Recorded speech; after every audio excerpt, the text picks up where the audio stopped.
ও কিন্তু অনেক পরিষ্কার পরিচ্ছন্ন, প্রতিদিন শার্ট প্যান্ট ধোয়। আর ও মনে মনে ভাবতো আর হাসতো, কারণ না ধুয়ে দিলে পরের দিন সে কি পরে ক্যাম্পাসে যাবে।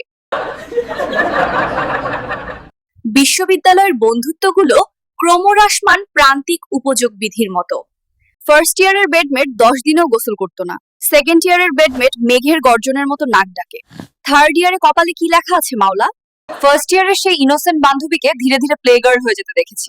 এই ক্যাম্পাস তাকে বদলে দিয়েছে, তাই আমাকেও বন্ধুত্বের অদল বদল করতে হলো। তোমার ছেলে আমার বড় হবে, আর কটা দিন শোকাবে দুঃখ। সেই শহর তো আমারে চিনে না, আমারে ভালোবাসে না। সে চিনে টাকারে, টাকাওয়ালারে। কিছুদিন পরেই সেমিস্টার ফাইনাল। আমার প্রস্তুতি। মহান শিক্ষকদের খামখেয়ালিপনা এবং চূড়ান্ত অবিচারের বলি হিসাবে পরপর 2বার ইয়ারড্রপ খেয়ে যখন মা সবাইকে আমার কেনা শাড়িটা দেখিয়ে কাঁদছেন, আর ঢাকায় বসে আমিও আজ আনন্দে কাঁদছি। ছেঁড়া জুতো আর দিনমজুরের কষ্ট শেষ হয়ে আমাদের জীবনেও একদিন ঠিকই নতুন ভোর আসবে।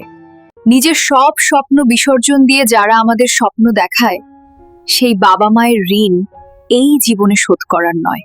মা বলল আমাকে বাঁচাতে চাইলে ঢাকায় ডাক্তার দেখা, কিন্তু এই দারিদ্র্যের কাছে আমি যে বড়ই অসহায়। শুক্রবার একবেলা ভালো খেতে গিয়ে 3 দিন সকালে না খেয়ে থাকি। বাবা, তোমার কথা আজ বড্ড মনে পড়ে। দূর থেকে অনেক কিছুই বোঝা যায় না, বাড়ি গেলে বোঝা যায় হাসি মুখের আড়ালে বাবা মা কতটা কষ্ট লুকিয়ে রাখে।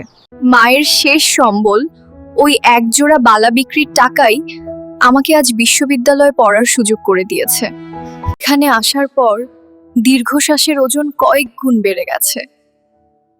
তোমাকে ছাড়া আমি একদম ভালো নেই মা। বাবাকে তো অদৃশ্য দেয়ালের জন্য জড়িয়ে ধরা যায় না, কিন্তু মাকে জড়িয়ে ধরতেই দুজনের চোখ দিয়ে অঝরে জল নামলো। বাবার মৃত্যুর পর মাকে আর কখনো শাড়ি পরতে দেখিনি। আজ নিজের টাকায় মায়ের জন্য শাড়ি কিনেছি, নিজের হাতে পরাবো বলে। সবাই আমার লোক ভোলানো হাসিটাই দেখলো, ভেতরের গল্পটা কেউ শুনলো না। এই বৃষ্টি সবাইকে সুখ দিলেও আমার ভেতরটা আজ ভাসিয়ে নিয়ে যাচ্ছে। মায়ের জন্য প্রথম নিজের আয় শাড়ি কিনেছিলাম, আজ মা নাকি সবাইকে ডেকে সেই শাড়ি দেখিয়ে কেঁদেছেন। কথাটা শুনে আমারও চোখ ভিজে গেল।